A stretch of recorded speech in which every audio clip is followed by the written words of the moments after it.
Hi, my name is Rob, and I'm here today to talk about internal versus external workflows for PIM systems.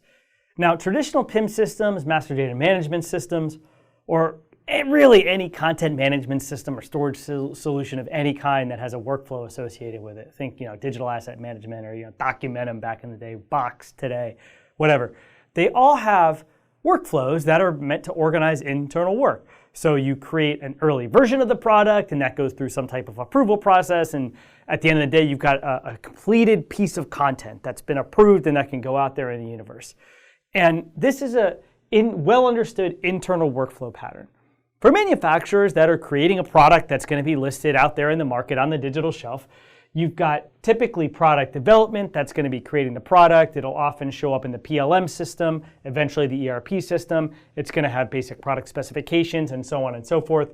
Those typically go through some type of a regulatory approval process. In particular, if you're a personal care or food manufacturer and you've got ingredients, somebody's going to be reviewing claims and they're reviewing other core pieces of product data before they go out there for marketing in the broad market. Once that's done, you've got content development that are going to be taking photos or doing lifestyle images and creating descriptions and so on and so forth.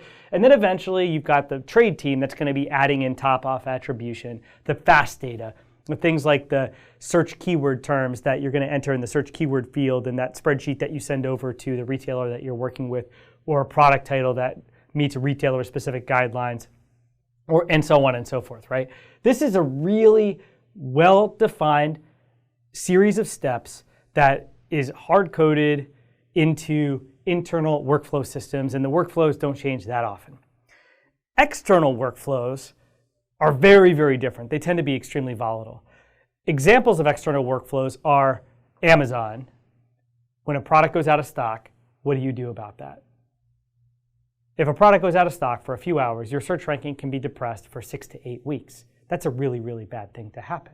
Who's going to respond to that? How do you review it? So right now, we could have a really simple workflow that a product has gone out of stock on Amazon. Let's let the supply chain team know.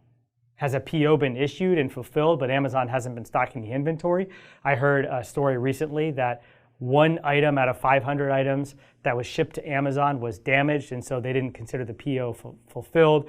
And due to some internal Amazon miscommunication, the product was listed as out of stock, even though Amazon had 499 of them.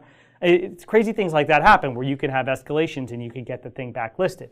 There's other types of things that you might do with the same trigger. So for example, you might kill off Amazon advertising spend for SKUs that are out of stock and make sure that you automate that. So if a product goes out of stock, just stop the advertising campaign immediately. Don't even wait for an approval, just have a robot do that, and so on and so forth.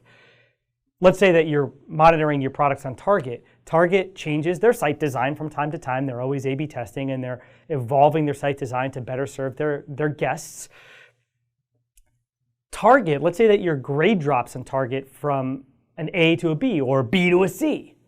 That means that you're doing worse than competition. If your product grade on Target for your content is worse than Target expects it to be, you're going to be punished in the search rankings over time. So if the grade drops, you want to know. You want to let somebody in marketing know that, hey, it used to be cool that we had 4 images, but now we need 6 to stay competitive. There are messages that come back through GDSN. So Kroger, you could send 100% of your content to populate Kroger's digital shelf through GDSN. Some of the content sometimes gets rejected, and GDSN has the ability to send messages back over the network. Are those messages received by anybody? Sometimes they're just shown within your GDSN service provider's portal where you've got to log in and just check every day, are there messages, have things been rejected or whatever? Or are those messages automatically feeding back into your overall content workflow system? Similarly to fast data conversations that we've had in the past, is data that you're sending to Kroger, does it have to be specialized for Kroger? Is Kroger rejecting core attribution from your ERP system that you've got to create an override version just to send to Kroger based on the feedback that you're getting through GDSN? This can be a pretty complicated workflow internally when you actually finish it out, and it impacts speed to market, and it impacts how you perform on Kroger.com. Walmart, similarly, outside of GDSN, has implemented a lot of item automation, and they're doing a lot of investment in category-specific detail right now, and their merchants, their site merchants, can reject product information qualitatively. So you might send Walmart data over that's complete, that meets all of Walmart's validation rules, and then a site merchant at Walmart looks at it and says, like this doesn't meet some type of qualitative style guideline that I care about for my category, and they can reject it. And you can see those rejections if you're polling Walmart via API, or if you log into Walmart's portal. Who gets notified of that? How quickly does the sales team know about that? How quickly can they respond? Does marketing need to get involved to create new content that's more along the guidelines of what the Walmart site merchants are doing, and so on and so forth? So these are all really, really critical types of workflows that require speed and execution to respond to in order to maintain category leadership, in order to grow search ranking, in order to grow market share, in order to maintain sales, and so on and so forth. Really, really important. Now, the interesting observation is that in e-commerce, the product launch and standardized workflows and the content management system that is being used here, and the workflows and content management system and inventory management systems and whatnot that are supporting these types of workflows are actually the kind of the same thing. Like, they should be connected to each other. And one of the big challenges that traditional master data management, content management, PIM, DAM, et cetera, solutions have out there is that they're really only focused on one of these types of workflows, and they don't really have the capability to do the other without incredible amounts of customization.